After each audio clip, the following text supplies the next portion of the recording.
श्रेष्ठ जनों को पाकर ऐ सोए हुए मनुष्यों जागो, उठो, उत्तिष्ठ जागृत प्राप्त वरानि बोधत, क्षुरस्य धारा निस्तादुरत्या। ये जो अध्यात्म का मार्ग है ये छुरे की तेज धार के समान है। इस पर चलना छुरे की तेज धार पर चलने के समान है। क्षुरस्य धारा निस्तादुरत्या दुर्गम पथस, ये पथ बहुत दुर्गम है। कवयः वदन्ति, ये पथ बहुत दुर्गम है, ऐसा कौन बताते हैं? त्रिकालक ज्ञानी जन ये बताते हैं कि अध्यात्म का मार्ग बहुत दुर्गम है। इस पर चलना छुरे की तेज धार पर चलने के समान है और ये बिना सतगुरु, समर्थ सतगुरु की सहायता से ये मार्ग प्रशस्त नहीं हो सकता। ये बिल्कुल सत्य है। इसलिए अपने को अपने गुरु में सभी लोगों को विलीन करना है, इस विचार को पुख्ता करना है। और जब ये विचार आपका पुख्ता हो जाएगा, आप इस पर चलेंगे, आपको अपनी डेली जो लाइफ स्टाइल है, जो जीवन शैली है, रोजाना उठना, बैठना, गपशप करना, फिजूल की बातें करना, इन पर अपने आप को नियंत्रण करना पड़ेगा।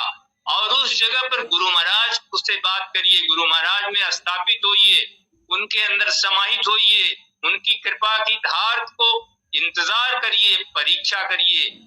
और ऐसा करने से ही हमारा आपका ये मार्ग ये सफलता की ओर बढ़ेगा। इसीलिए ये भी कहा गया है कि निगुरे की कभी मुक्ति नहीं होती। ऐसा भी कहा गया कि अन्नमय, प्राणमय, मनोमय, इन तीनों कोषों को कोई भी व्यक्ति थोड़े भी ज्ञानी लोगों द्वारा अगर वो प्रयासरत है तो उसको पार कर सकता। लेकिन जब विज्ञानमय और आनंदमय कोष की बात आएगी तो वहां पर बिना गुरु कृपा के कोई उस दायरे को नहीं पार कर सकता।